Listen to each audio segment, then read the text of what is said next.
What's up, everyone? Back with another episode, Historic Hot Laps. This one's going to be a quick one. We've got a special guest. Josie is back, and we're going to talk about the Christian Horner thing and what's going on there.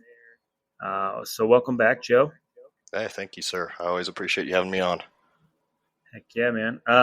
So mid-season shock. Man. Today, July 9th, 2025, Red Bull officially relieved Christian Horner of his roles as team principal and CEO. And pretty wild. 20 years, Horner's been in charge of that organization. You've got 6 Constructors Championships, 8 Driver Championships, 2 really, really good eras back with Sebastian Vettel, and then obviously recently with Max Verstappen. Man. So crazy. So I guess I'll just cover stats real quick. So under Horner, we're talking 405 races, 287 of those being podiums, 107 poles, and 124 wins. I don't know where he falls in the category of team principals overall of all time, but that's got to be up there. I can't imagine anybody's better than that, right? Yeah, his pedigree is it speaks for itself. So his replacement, which I'm terrible at pronouncing, what is it? Laurent Mikes, right? Mikes or Macias, something like that. Yeah, Macias. I think it was Macias. Yeah. Man, what are we going to do? We're terrible as foreign names. But, right? Damn Americans. But, McKee's previously of AlphaTauri, also Racing Bulls. Currently, he's stepping up, and then Permane, who's taking his former post, coming up the organization as well. So that's kind of where we're at with things. It's pretty wild. I'm not sure how it's all going to play out, but obviously there's some things that made this decision seemed like it was coming. I never expected a mid-season change whatsoever. No, especially with the tenure that he's had with the team. Figured if they had some business to take care of, it would have gotten taken care of in the off season. I mean, even with his WhatsApp leaks, inappropriate behavior nonsense from last year, that was all cleared and everything was, riffed there. I don't know. I mean, aside from the fact they're just not having a good year, but I mean, we're talking the most tenured guy in the paddock with one organization at least. Yeah. It was definitely a huge shock. Yeah, it's insane. I mean, they're 4th place in the constructor standings right now, behind McLaren, Ferrari, and Mercedes. They're trailing by 288 points, so they're not having a great year. Now they are coming off of a drivers' championship last year, right? And Max won last year. Yep, he sealed the deal in Vegas last year. Yeah. Now, granted, they haven't, not the constructors, but they did get a drivers' championship last year, so it's not like they haven't had recent success. I don't know. A lot of his talent pool is gone, right? A lot of the other engineering team and a lot of those key figures, they're all gone now. Yeah, the big losses with Newey and Whitney going to different teams. Yep. Publicly traded company, so publicly, kind of stakehold pressure. They've got terrible car this year. Even Max is struggling with it, and he can drive anything. That's kind of the difference, I guess, too, when you look at it versus like a Total Wolff situation where he owns half the team. Right. So we know he's not going anywhere. But, I don't know. It's just a super interesting situation. I'm shocked, honestly. I was just scrolling through Instagram, hanging out, and saw that. And I was like, man, and I forwarded you that. And you're like, oh, I was going to hit you up too. It's just crazy how fast this spiraled. I got several texts from other people today, like as the day went on and people saw stuff. And it's just crazy. But, I don't know. It's it's going to be interesting. I mean, Horner's out. Where's he going to go from here? There's a lot of rumors and stuff of what's going to happen. He's not going to leave Formula One, that's for sure. He'll be around. But at what thing? I should give that guy an FIA spot and let him do some of that. I know he won't because he's too much of a, telling everybody how it is. He doesn't have a filter with things. Yeah. He's not going to bend the way the FIA guys need to bend, which, how do you say it?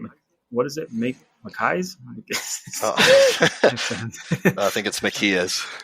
Makia's, that's right. Makia's. It's funny because I've seen him a million times, but terrible. He's been in the game for a while, too. Yeah, he's worked for almost everybody, including Ferrari. Yeah, he's got a good pedigree. He started back in 2001 with as a race engineer for Arrows. And funny enough, he was an engineer there while Max Verstappen was a driver. Hey, that's wild. That's quite the correlation. Right. So, there's a little bit of history there, whether it's good, bad, or indifferent. We'll see. Yeah, that's true. That's pretty wild. So, man, yeah. So he's French, obviously. Why I can't pronounce his name. Former race director for Ferrari, led AlphaTauri, also known as the Racing Bulls now. Very technical guy. He's pretty intimate into Red Bull operations, obviously, being on the engineer side of things. And he's going to be team principal and CEO at the same time, which I believe is a first. So as far as his pedigree goes, because he, other than being a race engineer and like you were saying, being a race director in Ferrari, he did a short stint in the FIA as a safety director. He was a deputy race director like there. 3 years or something. Yeah. Yeah. Yeah, it's going to be pretty wild. He's definitely going to bring a little more level-headedness to that team probably, which I think will help because we know Max is kind of on edge with Horner, and he's, they're both hotheads in their own way. Max is kind of a more monotone version of it, but I don't know.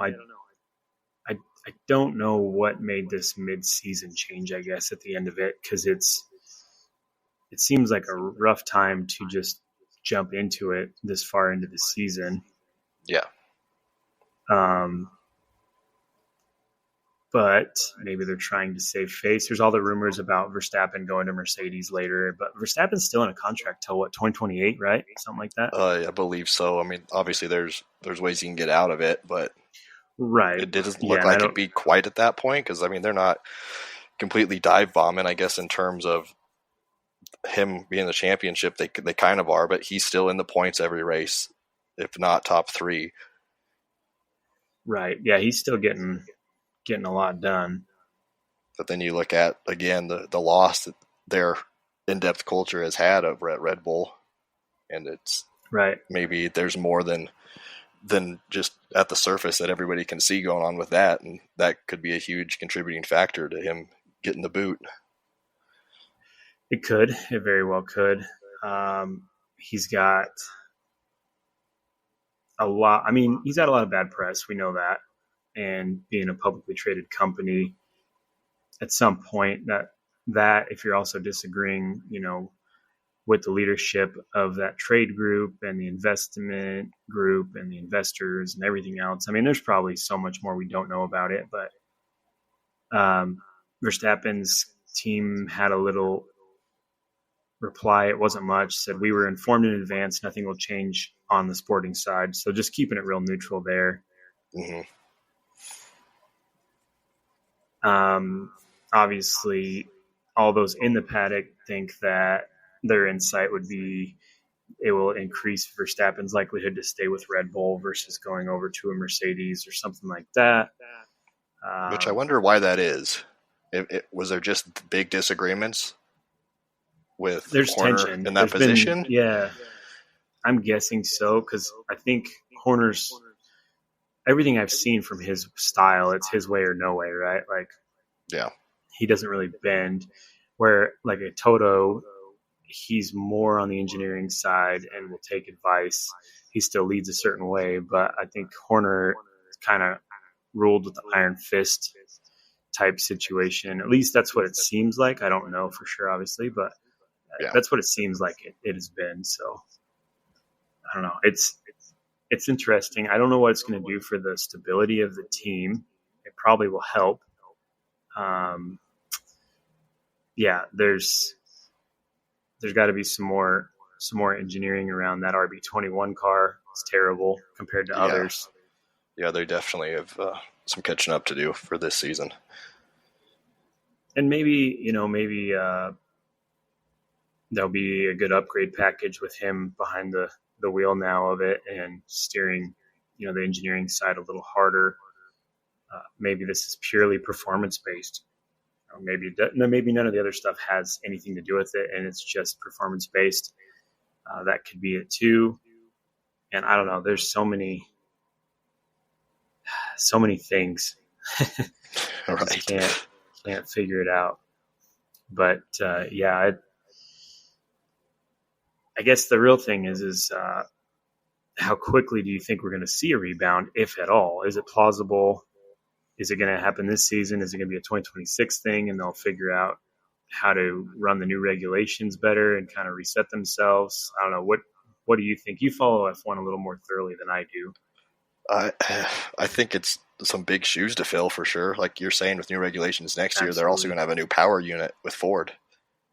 So they're going to have to go back to the drawing board with that and figure out where the Ford engines are lacking, where they are more prominent in performance. So that's a really hard one to do. But at the same time, they're all race engineers. That's what they're paid to do. Take on changes, find these holes, and just make things better. Yeah, exactly. I think, I don't know, from a shareholder standpoint, I mean, if you've got this turmoil between them, one of the greatest drivers of this generation and possibly the greatest driver, at least in the Formula One side for sure, and the team principal are going head to head.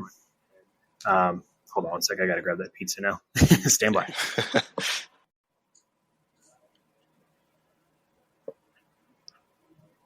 All right. Let's see. I'm going to have to do some editing on this for sure.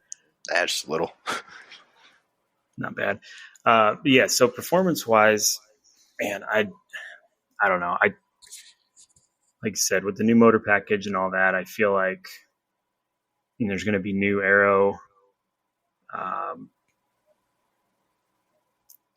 wonder if he's going to reassign engineers to different projects, right? Like kind of shuffle the whole deck, if you will. I don't know if that's something they'll do this year or not, but yeah, like you said, new power unit next year, different chassis, more battery emphasis. The technical mindset is probably going to help capitalize on that where others don't do so well.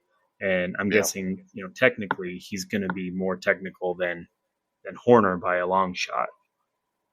Yeah, I definitely see that.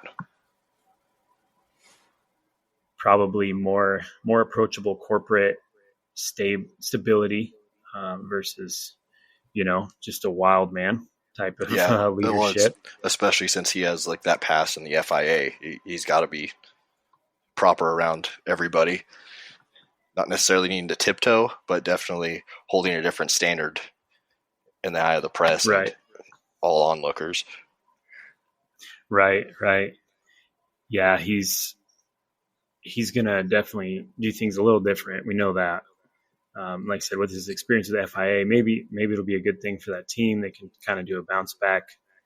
It's just crazy because they were such a top team and now they're having an off year.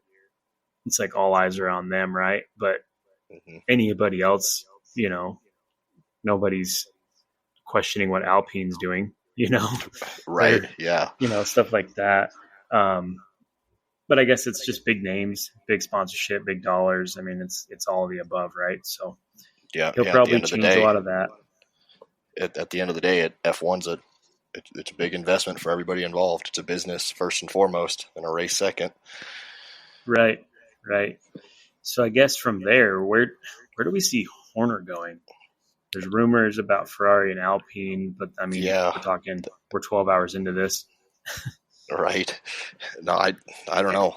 Right now I would say Ferrari just because of how they've been, and I like the hell out of Vasseur. He's awesome, but like with them having Hamilton over there and Leclerc not having a hot year either, like what's going on there? Right. Yeah. Is there something he can do over there? I don't know. Ferrari's a tough one to crack. That's still Yeah. such a club. It's not an open market like a lot of these other teams. And then, I mean, we've seen Alpine's making progress too as of late. So, yeah, is he really needed over there? I mean, he would probably go and make faster changes, but does anybody take that gamble? And I don't know. And does it happen this year? That's the next thing. Or is there a contract running out and then maybe he fills that spot come 2026? right. Man, I don't know. Yeah, I'm not sure on contracts with the race principals. Yeah, I'm so far out of it. I have a hard enough time keeping track of North American series contracts. Formula One's a whole other world for me. But we still like to cover it. So I guess the next thing is, can we predict if this will help Verstappen run his contract through the length of it, or is he going to test out trying to exit early? I could see him staying a little longer, like you're saying, with the turmoil between both Max and Yas going back and forth with Horner all the time, it seemed. Hopefully it settles it a little bit, and then they can focus more on getting results, focus more on the race, not having to deal with all the excess of the press constantly being on them about their exchanges. Right. Yeah. A lot of eyes on it, especially nowadays. It's gotten so popular with the Netflix and all that everybody's watching that storylines, Yeah. The next season of Drive to Survive is going to be wild. That's for sure. Yes, if they do this year's season.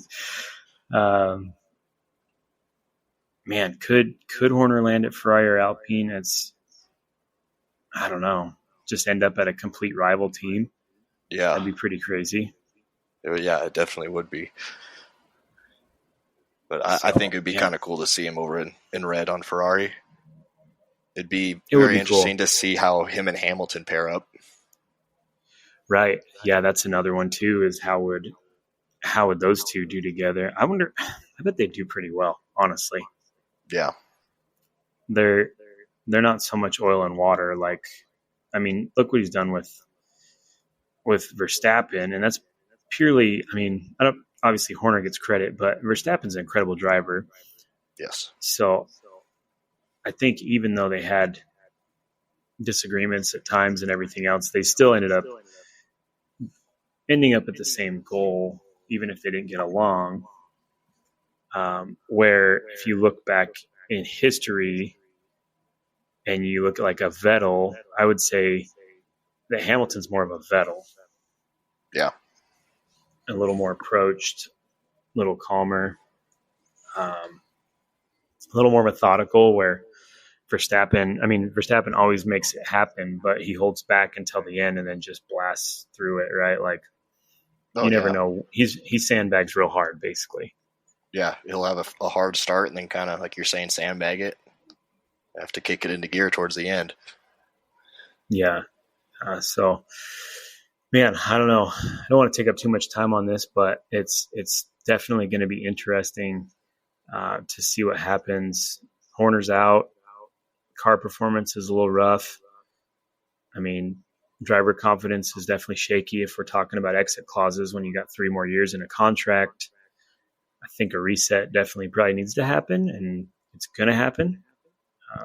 Will we see it this season or next season? That's the thing, I guess. On your side, as more of a Formula One guy than me, what are you looking for next out of this team? Like, what storyline do you think is going to be the next big thing out of Red Bull now?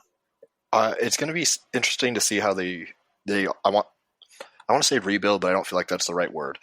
But who is Makia going to bring over with him to help with all these performances, especially new regulations, new engines, all that? Which direction is this going to go? Yeah. Right. it's going to be pretty interesting. Yeah. Man, I don't know. What do you think? What do you think his first big move is going to be? Do you think he's going to do a whole shakeup? Do you think he's just going to do something little? Man, I don't know. I bet he does. I don't think he wants to overstretch his reach at first. I don't see a huge move right off the bat. Right. But like you said, with Spa coming up, with it being the midway point and these upgrades coming up, that maybe he will just say, hey, this is something that I've noticed over at Racing Bulls from the outside looking in. Maybe we should try this. And it is a big shakeup. Yeah. Yeah, it's going to be interesting. I'm definitely going to be looking for more highlights than I usually do on that stuff for sure, because it's wild right now. And I'm super curious. The biggest thing to me is where's Horner going to end up?